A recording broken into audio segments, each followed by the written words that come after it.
विशुद्धं परं सच्चिदानन्दरूपं गुणाधारमाधारहीनं वरेण्यं महान्तं विभान्तं गुहान्तं गुणान्तं सुखान्तं स्वयं धाम रामं प्रपद्ये।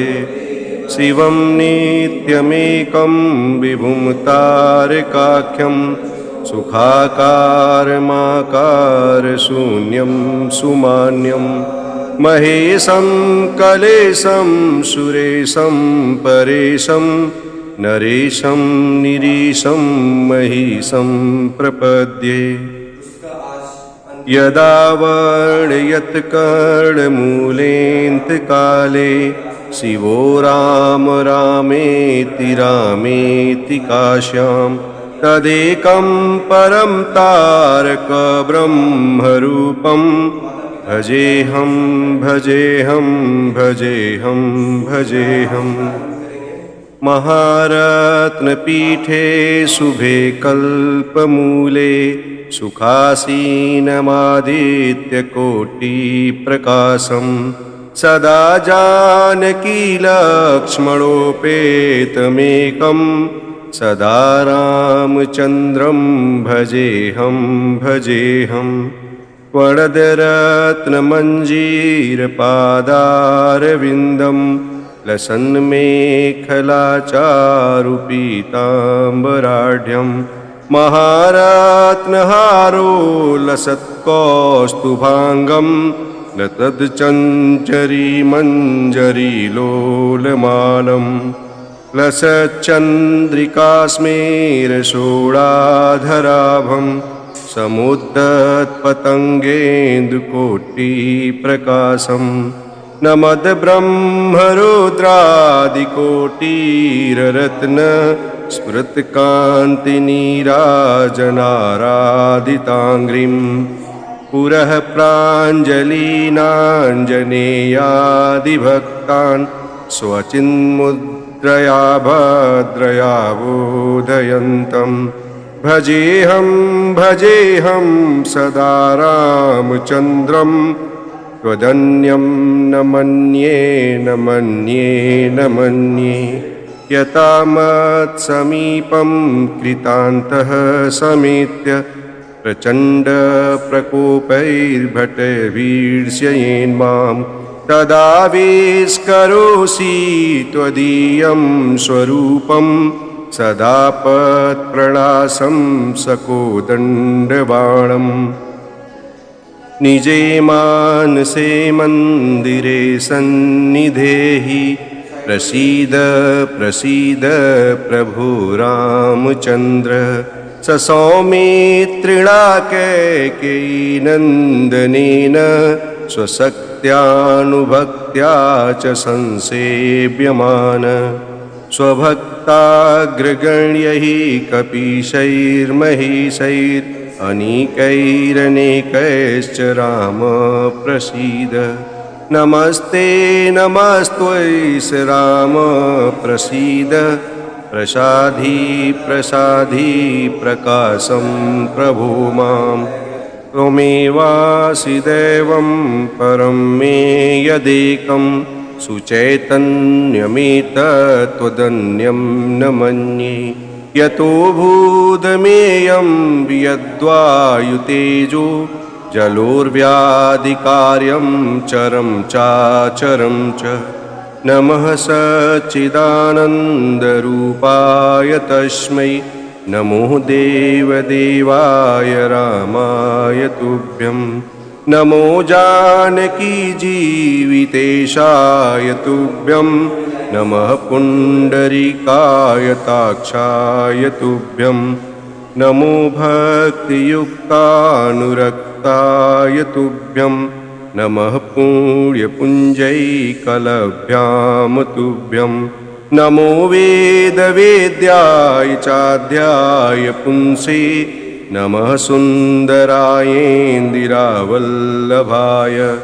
नमो विश्वकर्त्रे नमो विश्वहर्त्रे नमो विश्वभोक्त्रे नमो विश्वमात्रे।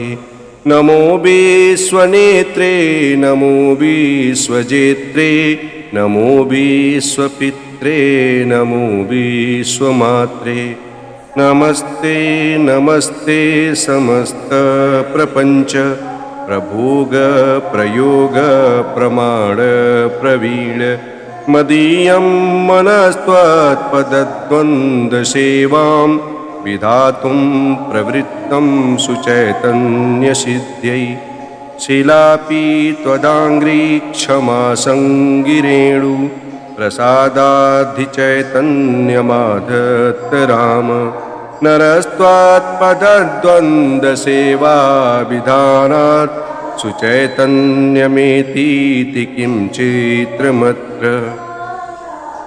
पवित्रं चरित्रं विचित्रं त्वदीयं नराये स्मरान्त्वन्वहं रामचन्द्र भवन्तं भवान्तं भरन्तं भजन्तो लभन्ते कृतान्तं न पश्यन्त योऽन्ते सपुण्यः सगण्यः शरण्यो ममायं नरो वेदयो देवचूडामणिं त्वां सदाकारमेकं चिदानन्दरूपं मनोवागगम्यं परं धाम राम प्रचण्ड प्रताप प्रभावाभिभूत प्रभूतारिवीर प्रभो रामचन्द्र बलं ते कथं वर्ण्यतेतीव बाल्ये यतोखण्डिचण्डीसकोदण्डदण्ड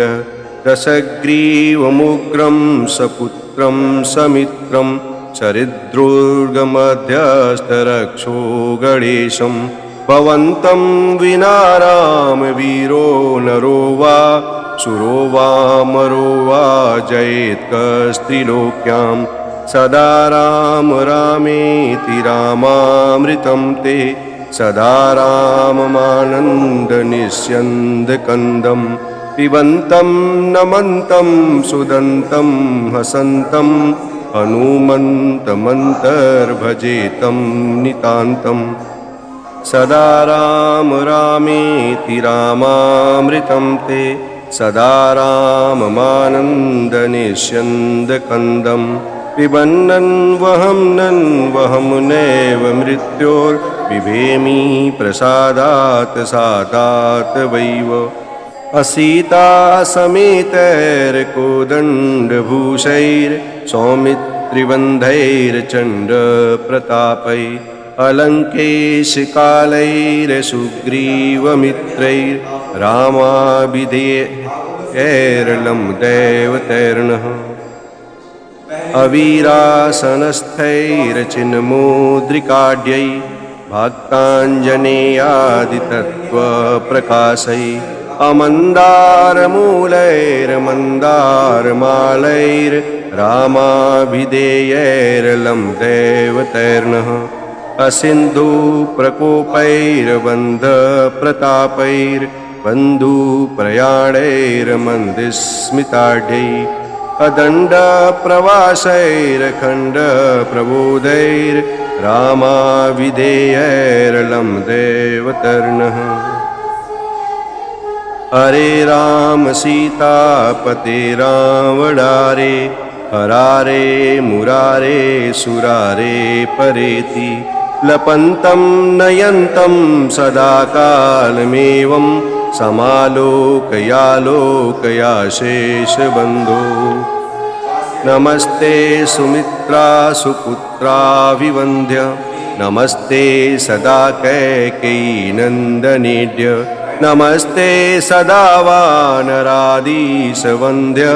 नमस्ते नमस्ते सदा रामचन्द्र प्रसीद प्रसीद प्रचण्ड प्रताप प्रसीद प्रसीद प्रचण्डारिकाल प्रसीद प्रसीद प्रपन्नानुकम्पिन् प्रसीद प्रसीद प्रभो रामचन्द्र भुजङ्ग प्रयातं परमवेदसारं मुदा रामचन्द्रस्य भक्त्या च नित्यं पठन् सन्ततं चिन्तयन् स्वान्तरङ्गे स एव स्वयं रामचन्द्रः स धन्यः स एव स्वयं रामचन्द्रः स धन्यः।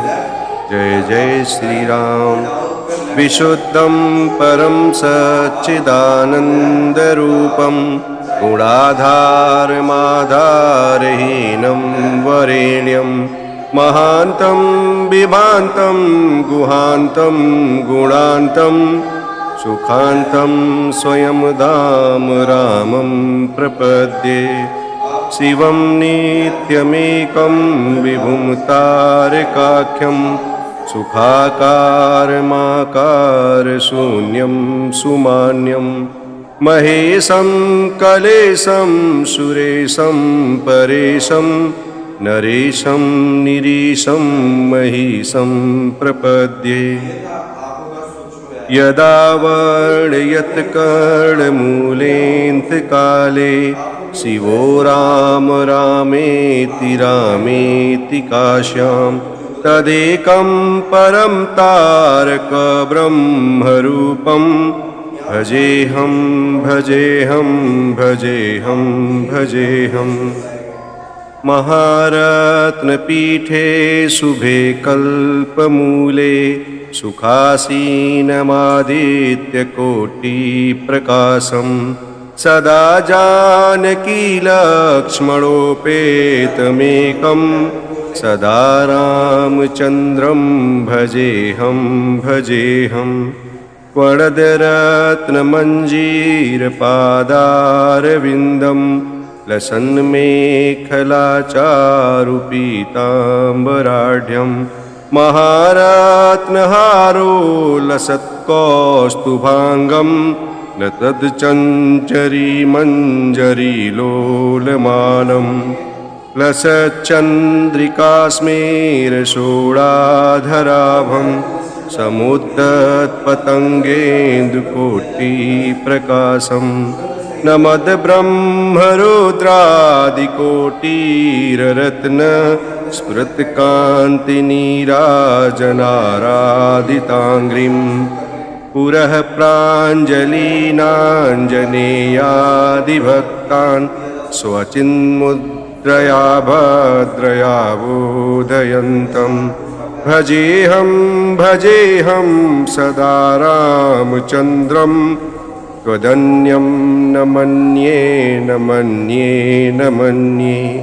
यथा मत्समीपं कृतान्तः समेत्य प्रचण्डप्रकोपैर्भटवीर्ष्येन्मां तदाविष्करोषि त्वदीयं स्वरूपं सदा पत्प्रणाशं सकोदण्डबाणम्। निजे मानसे मन्दिरे सन्निधेहि प्रसीद प्रसीद प्रभु रामचन्द्र। स सौमित्रिणा कैकेयीनन्दनेन स्वशक्त्यानुभक्त्या च संसेव्यमान स्वभक्ताग्रगण्यैः कपीशैर्महिषैरनेकैरनेकैश्च राम प्रसीद। नमस्ते नमस्त्वैष राम प्रसीद प्रसाधी प्रसाधी प्रकाशं प्रभो मां। त्वमेवासि दैवं परं मे यदेकं सुचैतन्यमेतत्त्वदन्यं न मन्ये। यतो भूतमेयं यद्वायुतेजो जलोर्व्याधिकार्यं चरं चाचरं च। नमः सच्चिदानन्दरूपाय तस्मै नमो देवदेवाय रामाय तुभ्यं। नमो जानकीजीवितेशाय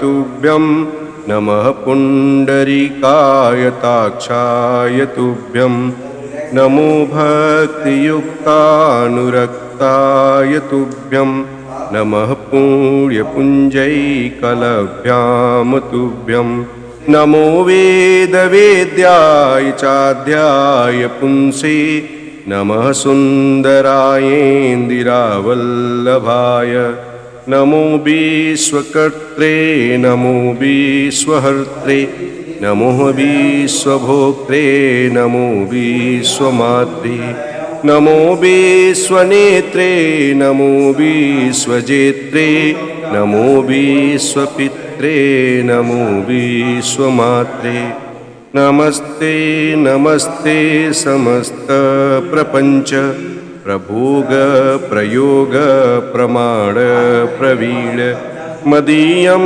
मनस्त्वत्पदद्वन्द्वसेवां विधातुं प्रवृत्तं सुचैतन्यसिद्ध्यै शिलापि त्वदाङ्घ्रि क्षमा सङ्गिरेणु प्रसादाधिचैतन्यमाधत्त राम नरस्त्वात्पदद्वन्द्वसेवाविधानात् सुचैतन्यमेतीति किं चित्रमत्र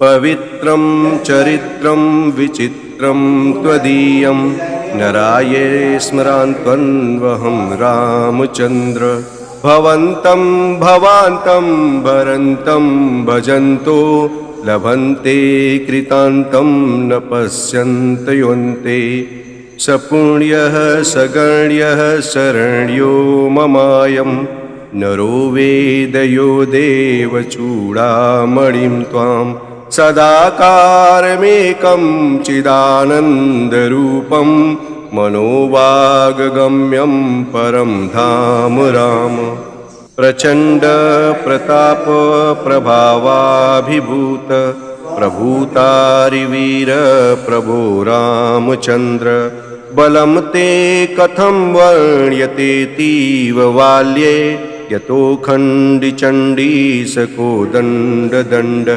दशग्रीवमुग्रं सपुत्रं समित्रं चरिद्रोर्गमध्यस्थरक्षो गणेशं भवन्तं विना रामवीरो नरो वा सुरो वामरो वा जयेत्कस्त्रिलोक्यां सदा राम रामेति रामामृतं ते सदा राममानन्दनिस्यन्दकन्दं पिबन्तं नमन्तं सुदन्तं हसन्तं हनुमन्तमन्तर्भजेतं नितान्तं सदा राम रामेति रामामृतं ते सदा राममानन्दनिस्यन्दकन्दं पिबन्नन्वहं नैव मृत्योर्बिभेमि प्रसादात् सादात् वैव असीता सौमित्रिबन्धैर्चण्डप्रतापै अलङ्केशकालैरसुग्रीवमित्रैर्रामाभिधेयैर्लं दैवतैर्नः अवीरासनस्थैरचिन्मुद्रिकाढ्यै भक्ताञ्जनेयादितत्त्वप्रकाशै अमन्दारमूलैर्मन्दारमालैर्रामाभिधेयैर्लं दैवतैर्नः असिन्धुप्रकोपैर्बन्धप्रतापैर्बन्धुप्रयाणैर्मन्दिस्मिताढ्यै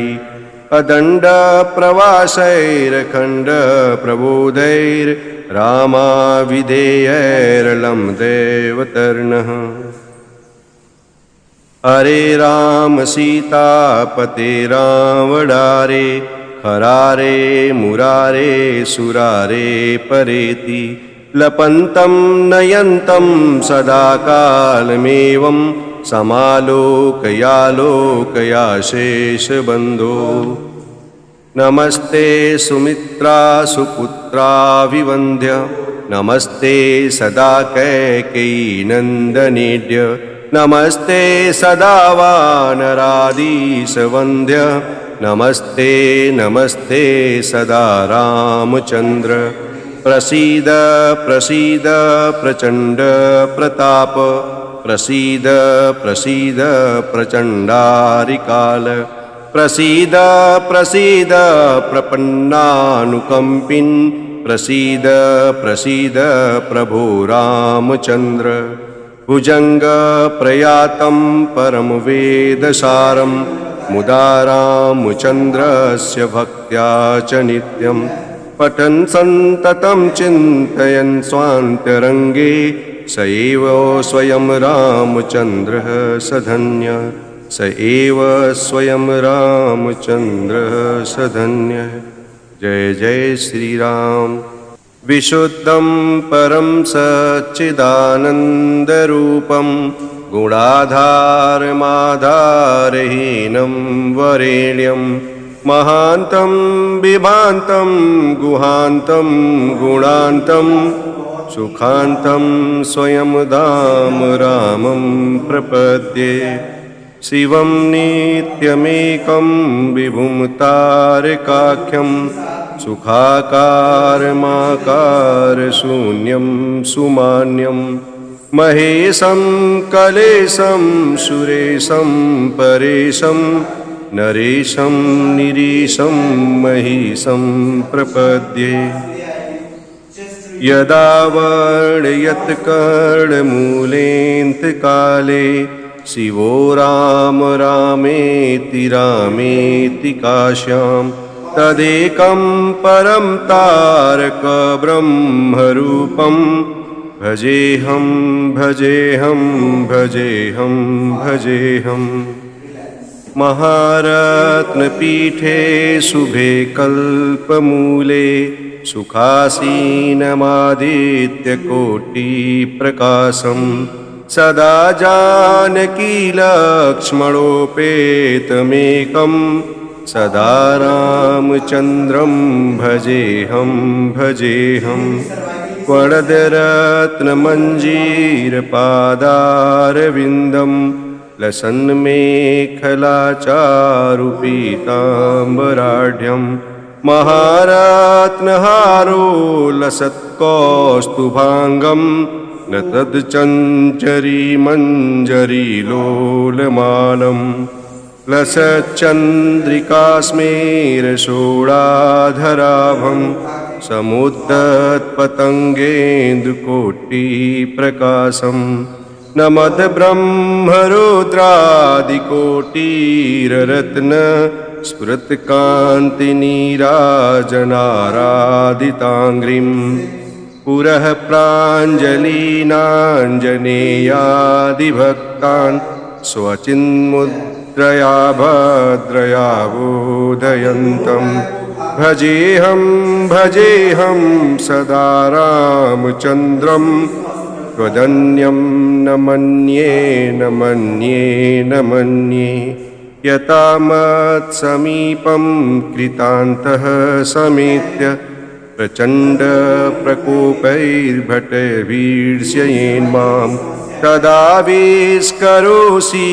त्वदीयं स्वरूपं सदा पत्प्रणाशं सकोदण्डबाणम्। निजे मानसे मन्दिरे सन्निधेहि प्रसीद प्रसीद प्रभु रामचन्द्र स सौमित्रिणा कैकेयीनन्दनेन स्वशक्त्यानुभक्त्या च संसेव्यमान स्वभक्ताग्रगण्यैः कपीशैर्महिषैरनीकैरनेकैश्च राम प्रसीद। नमस्ते नमस्त्वैष राम प्रसीद प्रसाधी प्रसाधी प्रकाशं प्रभो मां त्वमेवासि दैवं परं मे यदेकं सुचैतन्यमेतत्त्वदन्यं न मन्ये। यतो भूतमेयं यद्वायुतेजो जलोर्व्याधिकार्यं चरं चाचरं च नमः सच्चिदानन्दरूपाय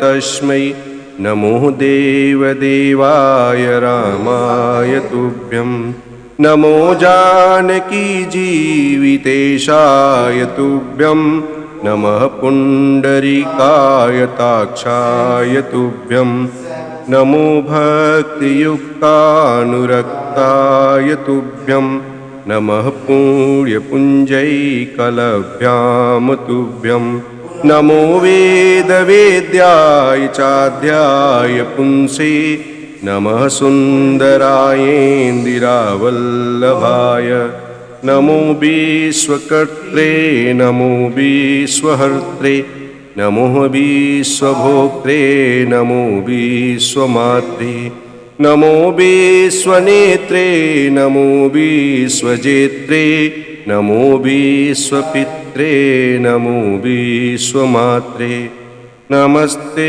नमस्ते समस्तप्रपञ्च प्रभोग प्रयोग प्रमाण प्रवीण मदीयं मनस्त्वत्पदद्वन्द्वसेवां विधातुं प्रवृत्तं सुचैतन्यसिद्ध्यै शिलापि त्वदाङ्घ्रि क्षमा सङ्गिरेणु प्रसादाधिचैतन्यमाधत्त राम नरस्त्वात्पदद्वन्द्वसेवाविधानात् सुचैतन्यमेतीति किं चित्रमत्र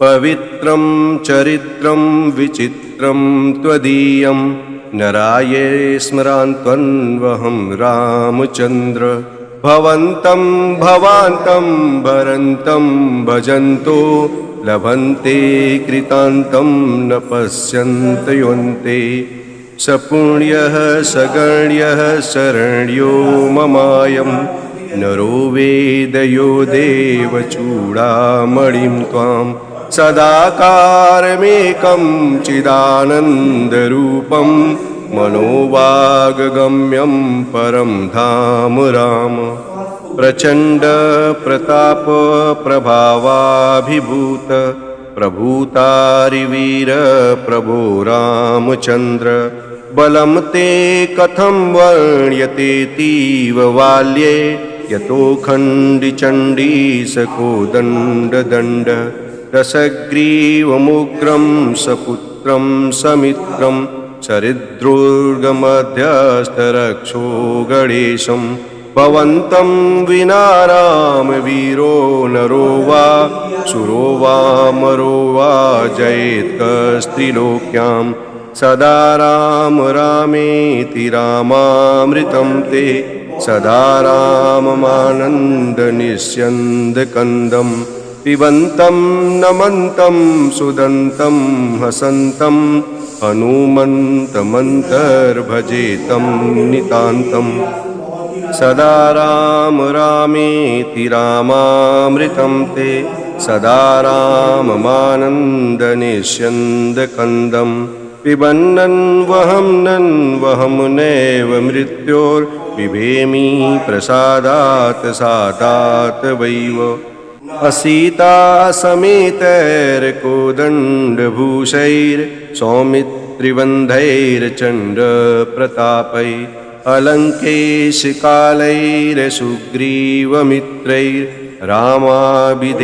अलङ्केशकालैरसुग्रीवमित्रैर्रामाभिधेयैर्लं दैवतैर्नः अवीरासनस्थैर्चिन्मुद्रिकाढ्यै भक्ताञ्जनेयादितत्त्वप्रकाशै अमन्दारमूलैर्मन्दारमालैर्रामाभिधेयैर्लं दैवतैर्नः असिन्धुप्रकोपैर्बन्धप्रतापैर्बन्धुप्रयाणैर्मन्दिस्मिताढ्यै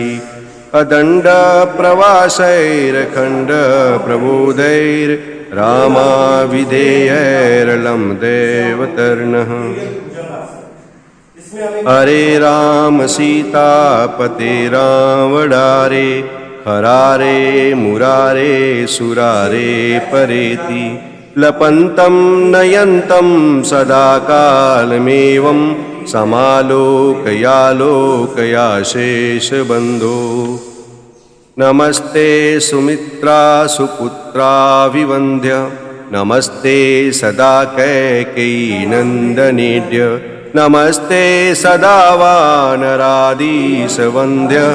नमस्ते नमस्ते सदा रामचन्द्र प्रसीद प्रसीद प्रचण्ड प्रताप प्रसीद प्रसीद प्रचण्डारिकाल प्रसीद प्रसीद प्रपन्नानुकम्पिन् प्रसीद प्रसीद प्रभो रामचन्द्र भुजङ्ग प्रयातं परमवेदसारं मुदा रामचन्द्रस्य भक्त्या च नित्यं पठन् सन्ततं चिन्तयन् स्वान्तरङ्गे स एव स्वयं रामचन्द्रः स धन्यः स एव स्वयं रामचन्द्रः स धन्यः। जय जय श्रीराम।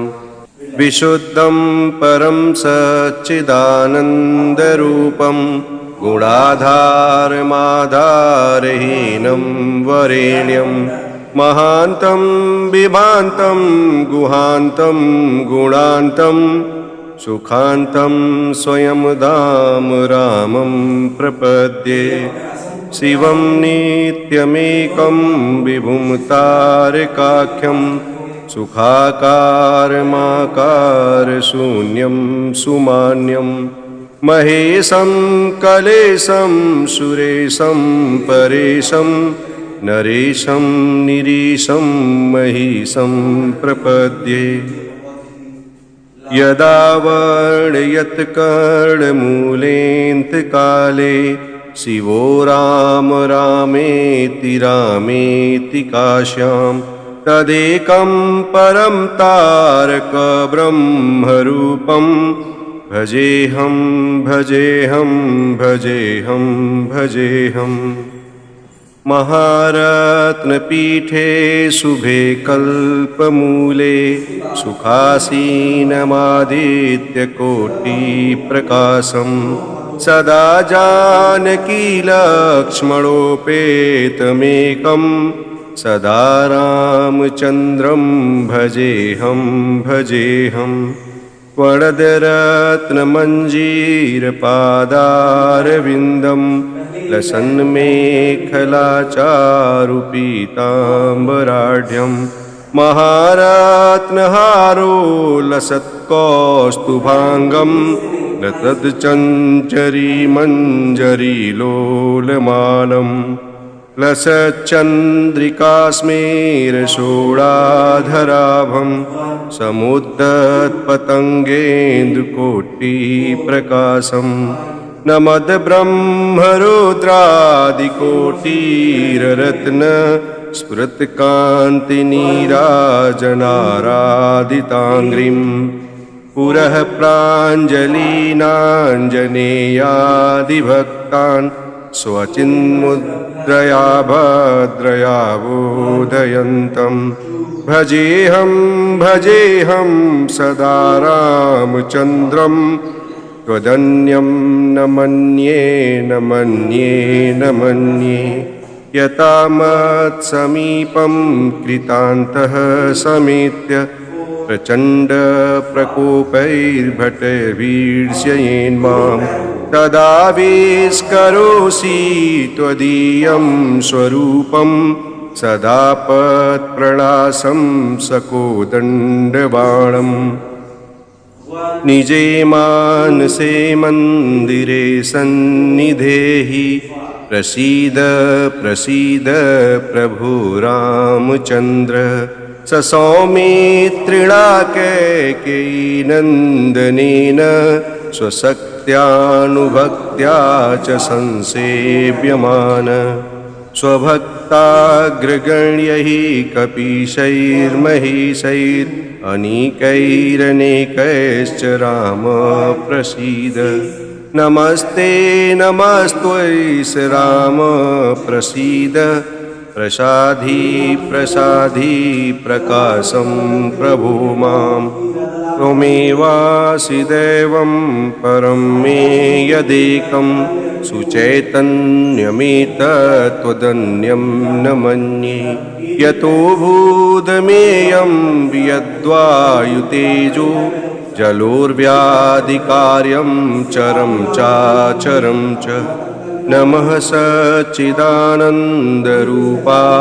तस्मै नमो देवदेवाय रामाय तुभ्यं नमो जानकी जीवितेशाय तुभ्यं नमः पुण्डरीकाय ताक्षाय तुभ्यं नमो भक्तियुक्तानुरक्ताय तुभ्यं नमः पुण्यपुञ्जैकलभ्यां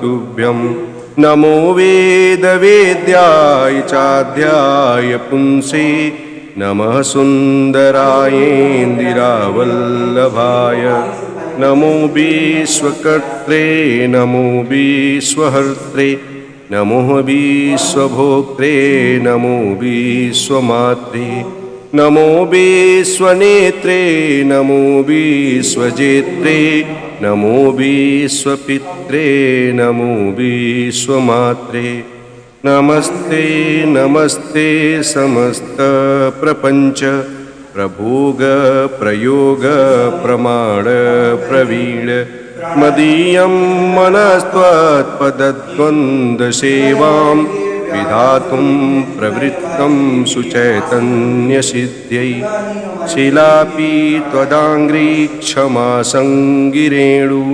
प्रसादाधिचैतन्यमाधत्त राम नरस्त्वात्पदद्वन्द्वसेवाविधानात् सुचैतन्यमेतीति किं चित्रमत्र पवित्रं चरित्रं विचित्रं त्वदीयं नराये स्मरान्त्वन्वहं रामचन्द्र भवन्तं भवान्तं भरन्तं भजन्तो लभन्ते कृतान्तं न पश्यन्त योऽन्ते सपुण्यः सगण्यः शरण्यो ममायं नरो वेदयो देवचूडामणिं त्वां सदाकारमेकं चिदानन्दरूपं मनोवागगम्यं परं धाम राम प्रचण्ड प्रताप प्रभावाभिभूत प्रभूतारिवीर प्रभो रामचन्द्र बलं ते कथं वर्ण्यतेतीव बाल्ये यतो खण्डिचण्डीसकोदण्डदण्ड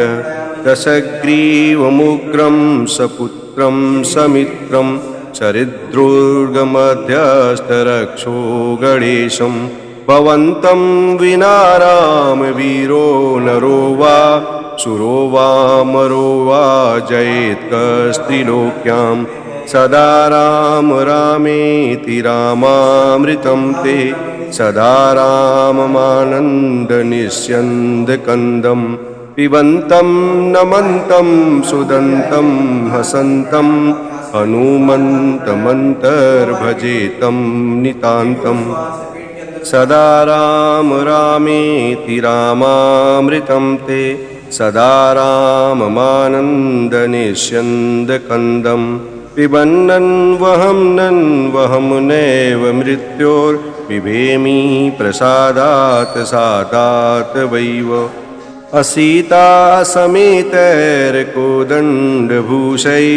सौमित्रिबन्धैर्चण्डप्रतापै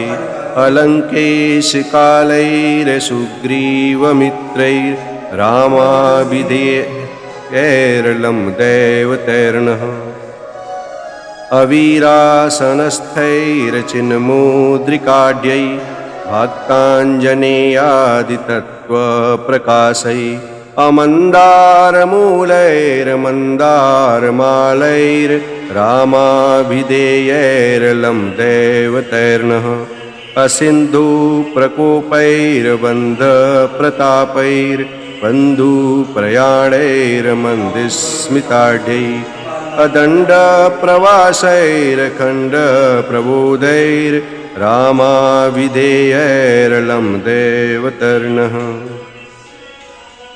हरे राम सीतापते रावणारे हरारे मुरारे सुरारे परेति लपन्तं नयन्तं सदा कालमेवं समालोकयालोकयाशेषबन्धो नमस्ते सुमित्रा सुपुत्रा विवन्द्य नमस्ते सदा कैकेयी नन्दनेड्य नमस्ते सदा वानरादिसवन्द्य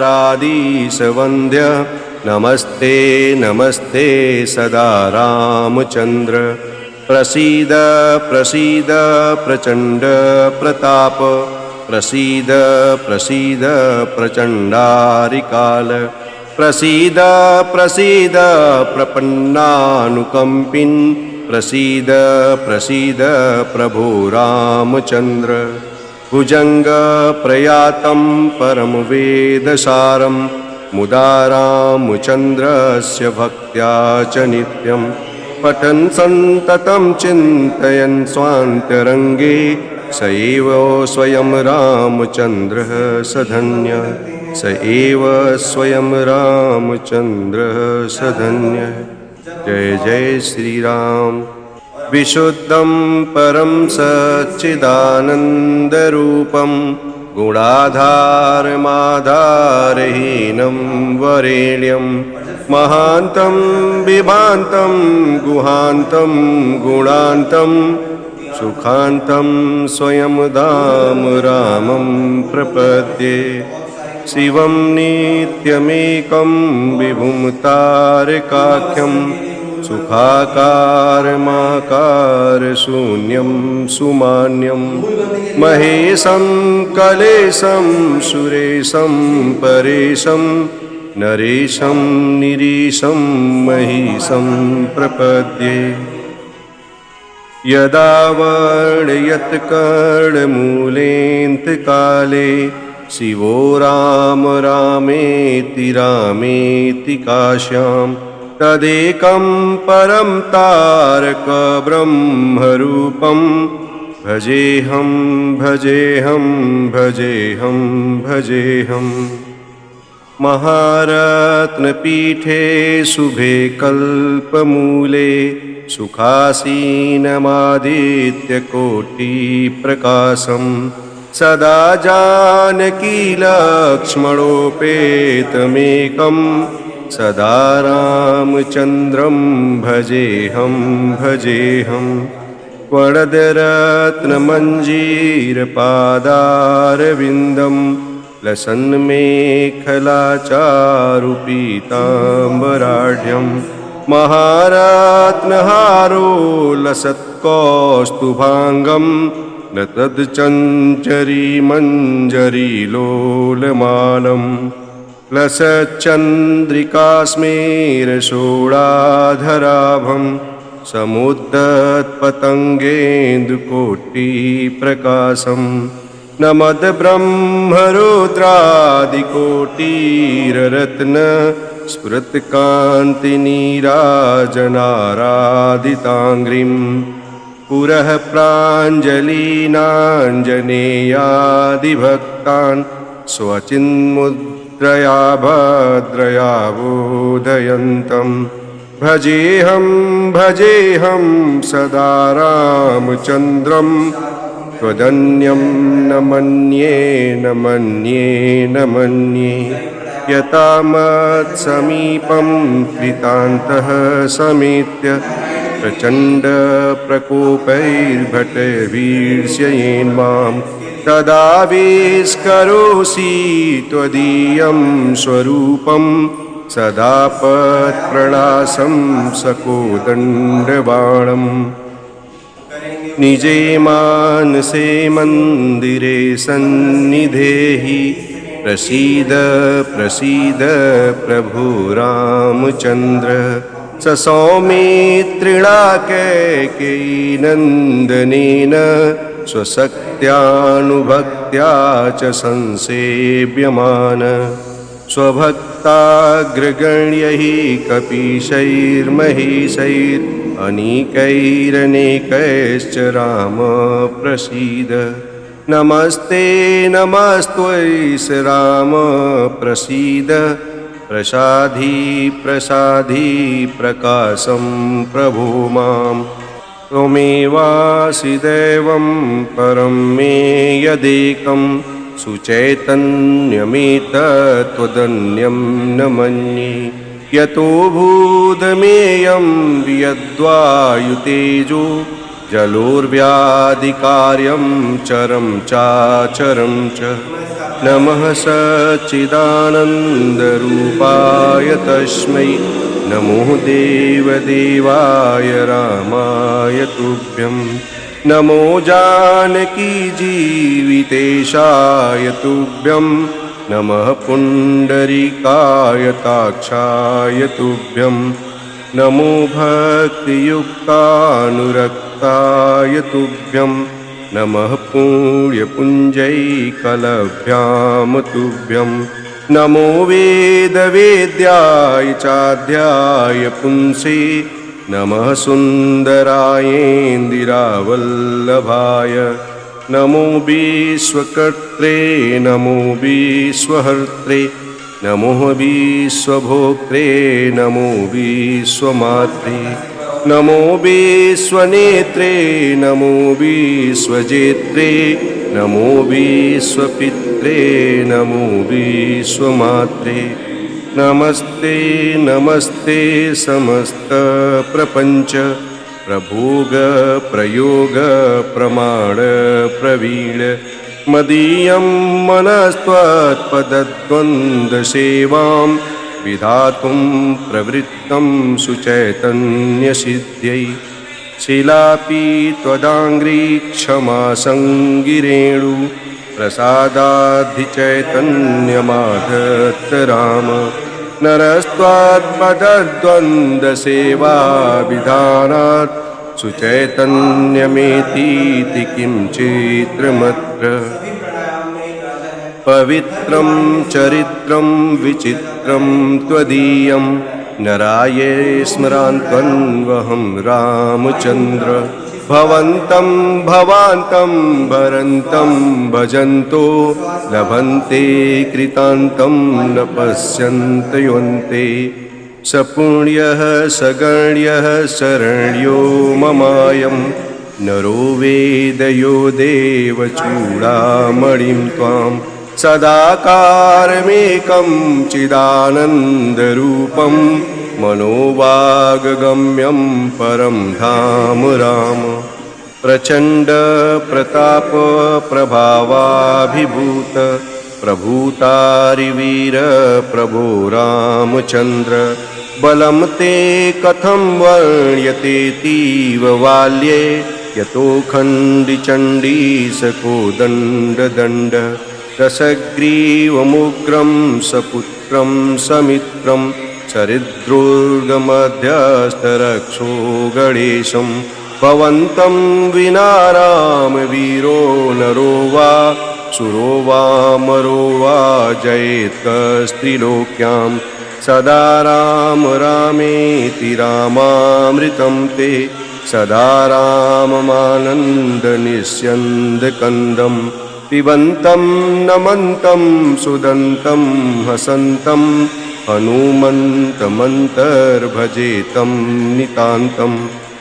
सदा राम रामेति रामामृतं ते सदा राममानन्दनिस्यन्दकन्दं। पिबन्नन्वहं नैव मृत्योर्बिभेमि प्रसादात् सादात् वैव।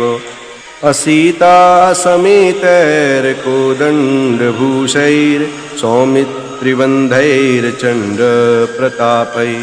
अलङ्केशकालैरसुग्रीवमित्रैर्रामाभिधेयैर्लं दैवतैर्नः। अवीरासनस्थैर्चिन्मुद्रिकाढ्यैः भक्ताञ्जनेयादितत्त्वप्रकाशैः। अमन्दारमूलैर्मन्दारमालैर्रामाभिधेयैर्लं दैवतैर्नः। असिन्धुप्रकोपैर्बन्धुप्रयाणैर्मन्दिस्मिताढ्यैः। अदण्डप्रवासैरखण्डप्रबोधैर्रामाभिधेयैर्लं दैवतैर्नः। हरे राम सीतापते रावणारे हरारे मुरारे सुरारे परेति लपन्तं नयन्तं सदा कालमेवं समालोकयालोकयाशेषबन्धो नमस्ते सुमित्रा सुपुत्रा विवन्द्य नमस्ते सदा कैकेयी नन्दनेड्य नमस्ते सदा वानरादीशवन्द्य नमस्ते नमस्ते सदा रामचन्द्र प्रसीद प्रसीद प्रचण्ड प्रताप प्रसीद प्रसीद प्रचण्डारिकाल प्रसीद प्रसीद प्रपन्नानुकम्पिन् प्रसीद प्रसीद प्रभो रामचन्द्र भुजङ्ग प्रयातं परमवेदसारं मुदा रामचन्द्रस्य भक्त्या च नित्यं पठन् सन्ततं चिन्तयन् स्वान्तरङ्गे स एव स्वयं रामचन्द्रः स धन्यः स एव स्वयं रामचन्द्रः स धन्यः। जय जय श्रीराम। विशुद्धं परं सच्चिदानन्दरूपं गुणाधारमाधारहीनं वरेण्यं महान्तं विभान्तं गुहान्तं गुणान्तं सुखान्तं स्वयं धाम रामं प्रपद्ये शिवं नित्यमेकं विभुं तारकाख्यं सुखाकारमाकारशून्यं सुमान्यं महेशं कलेशं सुरेशं परेशं नरेशं निरीशं महिषं प्रपद्ये यदा वर्णयत्कर्णमूलेऽन्तकाले शिवो राम रामेति रामेति काश्यां तदेकं परं तारकब्रह्मरूपं भजेऽहं भजेऽहं भजेऽहं भजेऽहं। महारत्नपीठे शुभे कल्पमूले सुखासीनमादित्यकोटिप्रकाशं सदा जानकीलक्ष्मणोपेतमेकं सदा रामचन्द्रं भजेऽहं भजेऽहं। वरदरत्नमञ्जीरपादारविन्दं लसन्मेखलाचारुपीताम्बराढ्यं महारत्नहारो लसत्कौस्तुभाङ्गं लतच्चञ्चरीमञ्जरीलोलमालं लसच्चन्द्रिकास्मेरषोडाधराभं समुद्दत्पतङ्गेन्दुकोटिप्रकाशं नमद्ब्रह्मरुद्रादिकोटिरत्न स्फुरत्कान्तिनीराजनाराधिताङ्घ्रिं पुरः प्राञ्जलीनाञ्जनेयादिभक्तान् स्वचिन्मुद्रया भद्रया बोधयन्तं भजेऽहं भजेऽहं सदा रामचन्द्रं त्वदन्यं न मन्ये न मन्ये न मन्ये यतामत्समीपं कृतान्तः समेत्य प्रचण्डप्रकोपैर्भटैर्भीड्ष्येन्मां तदा विस्करोषि त्वदीयं स्वरूपं सदा पत्प्रणाशं सकोदण्डबाणम् निजे मानसे मन्दिरे सन्निधेहि प्रसीद प्रसीद प्रभु रामचन्द्र स सौमित्रिणा कैकेयी नन्दनेन स्वशक्त्यानुभक्त्या च संसेव्यमान स्वभक्ताग्रगण्यैः कपीशैर्महिषैरनेकैरनेकैश्च राम प्रसीद नमस्ते नमस्त्वैष राम प्रसीद प्रसाधी प्रसाधी प्रकाशं प्रभो मां त्वमेवासि दैवं परं मे यदेकं सुचैतन्यमेतत्त्वदन्यं न मन्ये यतो भूतमेयं यद्वायुतेजो जलोर्व्याधिकार्यं चरं चाचरं च नमः सच्चिदानन्दरूपाय तस्मै नमो देवदेवाय रामाय तुभ्यं नमो जानकी जीवितेशाय तुभ्यं नमः पुण्डरीकाय ताक्षाय तुभ्यं नमो भक्तियुक्तानुरक्ताय तुभ्यं नमः पुण्यपुञ्जैकलभ्यां तुभ्यं नमो वेदवेद्याय चाद्याय पुंसे नमः सुन्दरायेन्दिरावल्लभाय नमो विश्वकर्त्रे नमो विश्वहर्त्रे नमो विश्वभोक्त्रे नमो विश्वमात्रे नमो विश्वनेत्रे नमो विश्वजेत्रे नमो विश्वपित्रे नमो विश्वमात्रे नमस्ते नमस्ते समस्तप्रपञ्च प्रभोग प्रयोग प्रमाण प्रवीण मदीयं मनस्त्वत्पदद्वन्द्वसेवां विधातुं प्रवृत्तं सुचैतन्यसिद्ध्यै शिलापि त्वदाङ्घ्री क्षमा सङ्गिरेणु प्रसादाधिचैतन्यमाधत्त राम नरस्त्वात्पदद्वन्द्वसेवा विधानात् सुचैतन्यमेतीति किं चित्रमत्र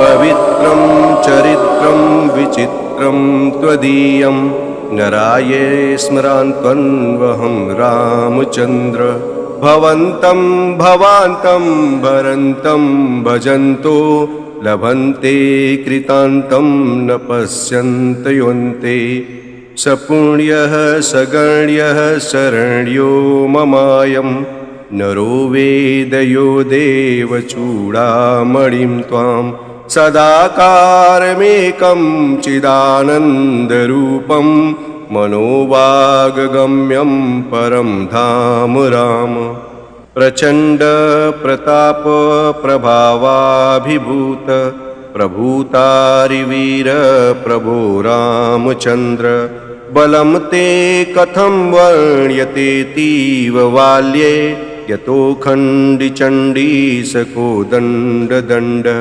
दशग्रीवमुग्रं सपुत्रं समित्रं सरिद्रोर्गमध्यस्थरक्षो गणेशं भवन्तं विना रामवीरो नरो वा सुरो वा मरो वा जयेत्कस्त्रिलोक्यां सदा राम रामेति रामामृतं ते सदा राममानन्दनिस्यन्दकन्दं पिबन्तं नमन्तं सुदन्तं हसन्तं हनुमन्तमन्तर्भजेतं नितान्तं सदा राम रामेति रामामृतं ते सदा राममानन्दनिस्यन्दकन्दं पिबन्नन्वहं नैव मृत्योर्बिभेमि प्रसादात् सादात् वैव असीता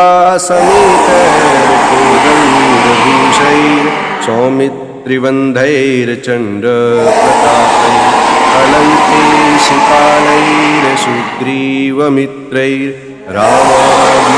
अलङ्केशिकालैरशुग्रीवमित्रैर्रामाभिधेयैर्लं दैवतैर्नः अवीरासनस्थैरचिन्मुद्रिकाढ्यैः भक्ताञ्जनेयादितत्त्वप्रकाशैः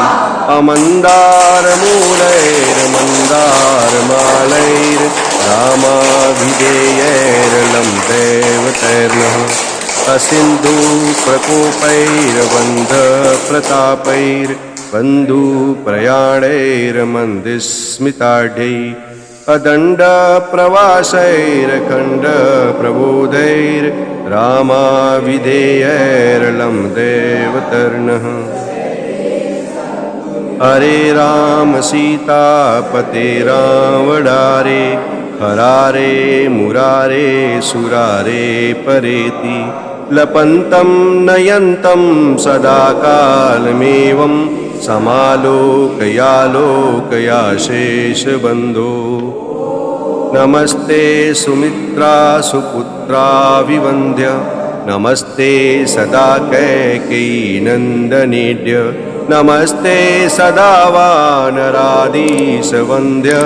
नमस्ते